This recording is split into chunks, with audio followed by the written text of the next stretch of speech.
Hello दोस्तों, स्वागत है आपका मेरे यूट्यूब चैनल उड़ान कैरियर क्लासेस में। दोस्तों, आज के इस वीडियो में हम लोग देखने जा रहे हैं जेक बोर्ड क्लास 12 का हिस्ट्री का very important 20 most important objective question answer जो कि एग्जाम में बार बार पूछे जाते हैं।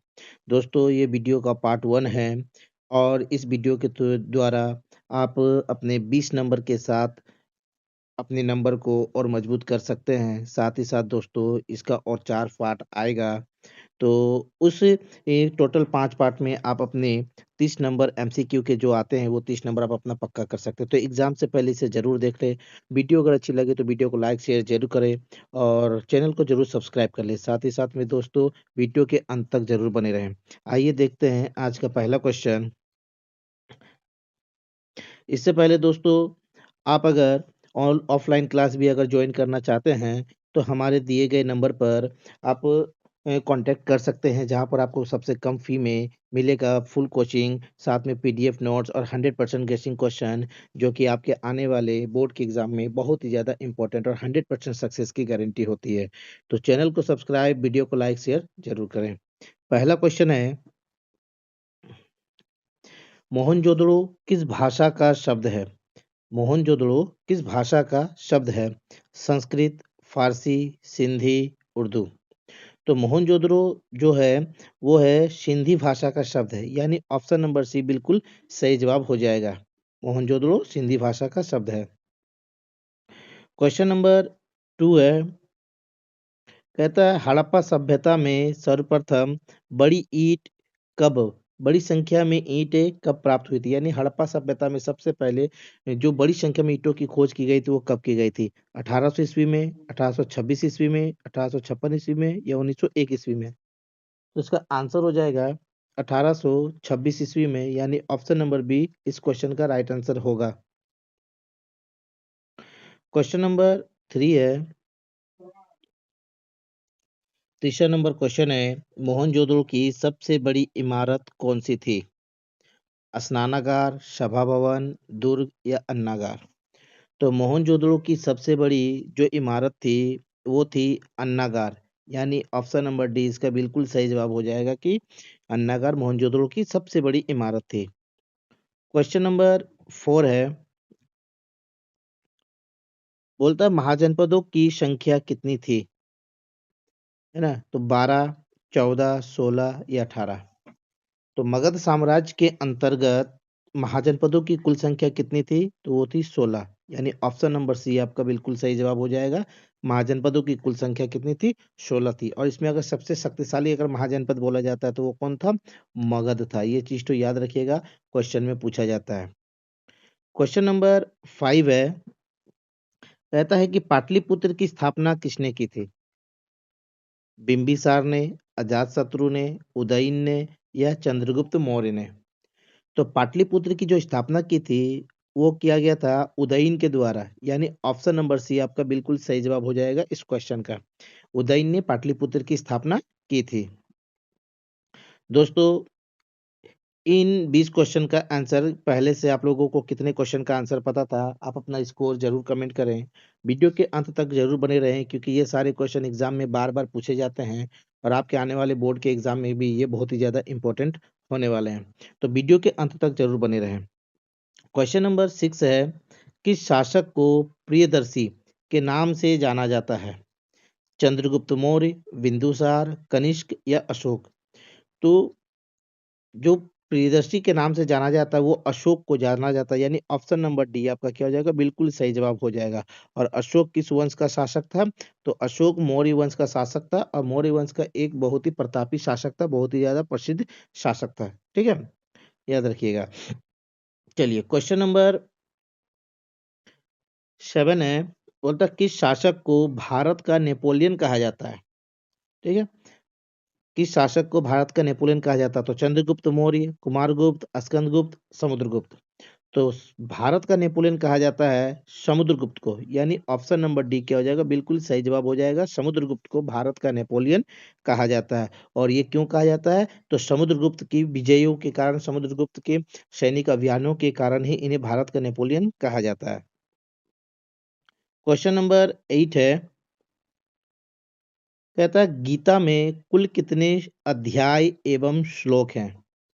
16 अध्याय और 600 श्लोक, 18 अध्याय और 650 श्लोक, 18 अध्याय और 700 श्लोक, 20 अध्याय और 800 श्लोक। तो इसका जो आंसर हो जाएगा वो हो जाएगा कि गीता में कुल अध्याय और श्लोक, अध्याय 18 और श्लोक 700, यानी ऑप्शन नंबर सी इसका सही जवाब होगा कि गीता में कुल 18 अध्याय हैं और 700 श्लोक हैं। क्वेश्चन नंबर 9 है, महाभारत का युद्ध कितने दिनों तक चला था? 16 दिन, 17 दिन, 18 दिन और 19 दिन। तो इसका जो आंसर होगा, महाभारत का युद्ध चला था 18 दिनों तक, है ना? यानी ऑप्शन नंबर सी क्या हो जाएगा, इसका बिल्कुल सही जवाब हो जाएगा कि महाभारत का युद्ध 18 दिनों तक चला था। और ये किसके बीच हुआ था? पांडवों और कौरवों के बीच कुरुक्षेत्र के मैदान में। कभी कभी इसका जगह भी पूछ लेता है कि किस जगह पर इसका युद्ध हुआ था, तो कुरुक्षेत्र के मैदान में क्या हुआ था, इसका युद्ध हुआ था। और ये युद्ध 18 दिनों तक चला था, जिसमें पांडवों की विजय हुई थी। ठीक है, चलिए क्वेश्चन नंबर 10 देखते हैं। क्वेश्चन नंबर 10 कहता है पुराणों की कुल संख्या कितनी है? यानी जो पुराण है उसकी कुल संख्या कितनी है? 12, 16, 18 या 20? तो पुराणों की कुल संख्या है 18, यानी ऑप्शन नंबर सी क्या हो जाएगा, इस क्वेश्चन का बिल्कुल सही जवाब होगा। पुराणों की कुल संख्या 18 है। क्वेश्चन नंबर 11 देखते हैं। कहता है भारतीय संगीत का जनक किस वेद को माना जाता है? ठीक है, तो ऋग्वेद, यजुर्वेद, अथर्ववेद या सामवेद? तो भारतीय संगीत का जनक माना जाता है सामवेद को, यानी ऑप्शन नंबर डी क्या हो जाएगा, बिल्कुल सही जवाब हो जाएगा। वेदों की कुल संख्या कितनी है? तो 4 है। ठीक है, प्रथम वेद कौन सा है? तो ऋग्वेद है और अंतिम वेद कौन सा है? तो अथर्ववेद है। ठीक है, तो ऋग्वेद का संबंध आयुर्वेद से है, यजुर्वेद का संबंध युद्ध से है, अथर्ववेद का संबंध जादू टोना से और सामवेद का संबंध भारतीय संगीत से है। ठीक है, तो ये सारी चीज याद रखिएगा। तो इसी से आप लोगों के लिए एक क्वेश्चन है जिसका आंसर आप लोगों को कमेंट करना है। क्वेश्चन ये है कि वेदों की रचना किसने की थी? ठीक है दोस्तों, तो इसे आप लोग जरूर कमेंट करें कि वेदों की रचना किसने की थी। इसका आंसर आप लोग जरूर कमेंट करें। चलिए क्वेश्चन नंबर 12 देखते हैं। कहता है त्रिरत्न का संबंध किस धर्म से है? बौद्ध धर्म, जैन धर्म, हिंदू धर्म, सिख धर्म? तो त्रिरत्न का जो संबंध है वो है जैन धर्म से, यानी ऑप्शन नंबर बी इसका राइट आंसर होगा। और जैन धर्म का ये साहित्य है ना, जैन साहित्य है। और इसका संबंध क्या है? त्रिरत्न से है, इसे त्रिरत्न त्रिरत्न कहा जाता है। ठीक है, तो क्लियर है कि जैन धर्म के से संबंधित होता त्रिरत्न। और यही अगर पूछा जाता त्रिपिटक, त्रिपिटक का संबंध किससे है? बौद्ध धर्म से, है ना? त्रिपिटक का संबंध किससे है? बौद्ध धर्म से है। ठीक है, क्वेश्चन नंबर 13 है, महात्मा बुद्ध का जन्म कहाँ हुआ था? कपिलवस्तु में, कुशीनगर में, सारनाथ में या लुम्बिनी में? तो महात्मा बुद्ध का जो जन्म हुआ था वो हुआ था लुम्बिनी में, यानी ऑप्शन नंबर डी आपका क्या हो जाएगा, बिल्कुल सही जवाब हो जाएगा।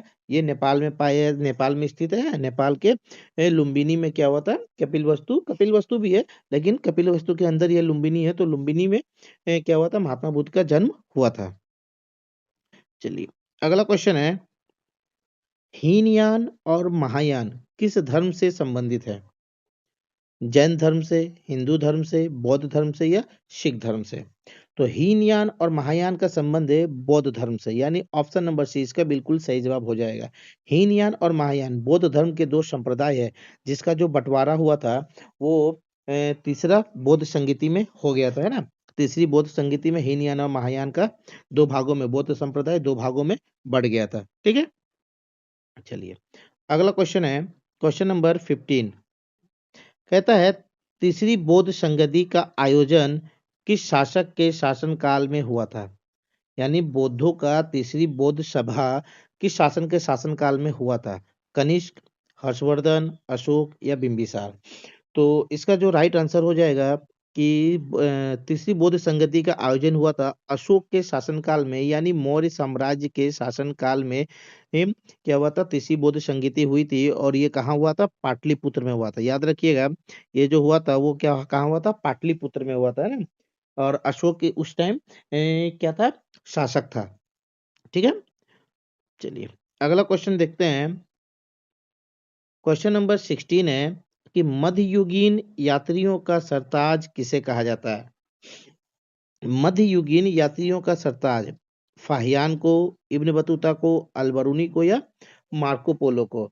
तो इसका जो राइट आंसर हो जाएगा वो हो जाएगा मार्को पोलो को, यानी ऑप्शन नंबर डी इसका राइट आंसर हो जाएगा कि मध्ययुगीन यात्रियों का सरताज किसे कहा जाता है? मार्को पोलो को कहा जाता है। ठीक है, चलिए अगला क्वेश्चन है। Question number 17। किस विदेशी यात्री ने पुराणों का अध्ययन किया था? ह्वेनसंग, फाहियान, इब्न बतूता या अलबरूनी?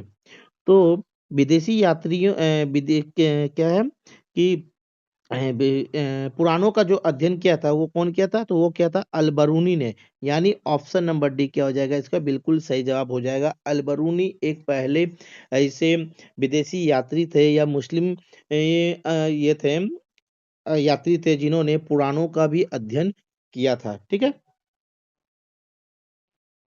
चलिए अगला क्वेश्चन है। Question number 18। 18 कहता है कि रेशम मार्ग यानी सिल्क रूट की शुरुआत किसने की थी? है ना, रेशम मार्ग या सिल्क रूट की शुरुआत किसने की थी? अशोक ने, हर्षवर्धन ने, कनिष्क ने, या चंद्रगुप्त मौर्य ने? तो इसका जो आंसर होगा कि रेशम मार्ग की शुरुआत कनिष्क ने की थी, यानी ऑप्शन नंबर सी क्या हो जाएगा? इसका बिल्कुल सही जवाब हो जाएगा कनिष्क ने रेशम मार्ग की शुरुआत की थी।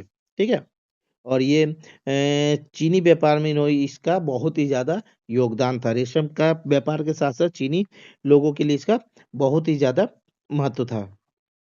क्वेश्चन नंबर 19 है, बोलता है दिल्ली के किस सुल्तान को लाख बख्श कहा जाता है? इल्तुतमिश, बलबन, कुतुबुद्दीन ऐबक या अलाउद्दीन खिलजी? तो दिल्ली के किस सुल्तान को लाख बख्श कहा जाता है? तो कुतुबुद्दीन ऐबक को लाख बख्श कहा जाता है, यानी ऑप्शन नंबर सी इसका बिल्कुल सही जवाब हो जाएगा। कुतुबुद्दीन ऐबक के संबंध में कुछ पॉइंट्स है, जैसे कि कुतुबुद्दीन ऐबक ने भारत में गुलाम वंश की स्थापना की थी। इन्होंने 2.5 दिन का झोपड़ा बनवाया था। साथ ही साथ इन्होंने कुतुब मीनार का निर्माण की शुरुआत भी की थी। और 1210 के आसपास इसकी मृत्यु हो गई थी। ठीक है, 1210 के आसपास इसकी मृत्यु हो गई थी पोलो खेलते हुए, है ना। पोलो खेलते हुए क्या हो गया था? इनकी मृत्यु हो गई थी। तो लाख किसे कहा जाता है? कुतुबुद्दीन ऐबक को कहा जाता है।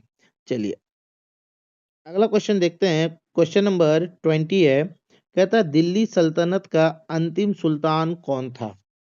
यानी दिल्ली सल्तनत जो कि 1206 से शुरू हुआ था और 1206 से शुरू होकर 1526 ईस्वी तक जो चला था दिल्ली सल्तनत। तो 1526 में दिल्ली सल्तनत का अंतिम सुल्तान कौन था? तो सिकंदर लोदी, बहलोल लोदी, रजिया सुल्तान या इब्राहिम लोदी? तो इसका जो राइट आंसर हो जाएगा कि दिल्ली सल्तनत का अंतिम सुल्तान था इब्राहिम लोदी। ठीक है, इब्राहिम लोदी लोदी वंश का शासक था और पानीपत का प्रथम युद्ध जो 1526 ईस्वी में लड़ा गया था बाबर और इब्राहिम लोदी के बीच में, तो यहाँ पर इब्राहिम लोदी उस युद्ध में पराजित हुए और सल्तनत काल का अंत हो गया। और वहां से शुरू हो जाता है बाबर के द्वारा जीता गया पानीपत के युद्ध के बाद से भारत में मुगल साम्राज्य, जो कि 1857 ईस्वी तक चला। ठीक है, 1857 ईस्वी तक चला। तो दोस्तों वीडियो आप लोगों को कैसी लगी? वीडियो अगर यूजफुल लगी तो चैनल को जरूर सब्सक्राइब कर लें। वीडियो को अपने दोस्तों में लाइक शेयर जरूर करें। मिलते हैं अगले वीडियो में। Thank you for watching.